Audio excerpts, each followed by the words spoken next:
Olá novamente. Estamos aqui na Praia do Coqueirinho. Tá rolando forró aí com a meninada aí, a molecada. Mulher demais. Tô falando pelo Raul.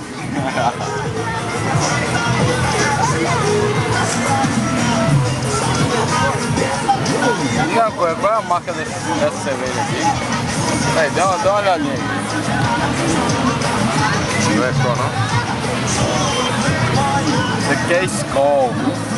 Tem Boêmia, não tem nada, não. É Skol.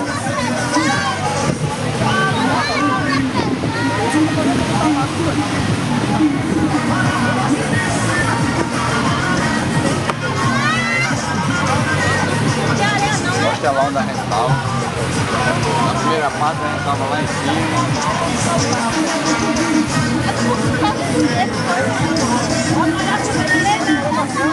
É, quebrada do caralho.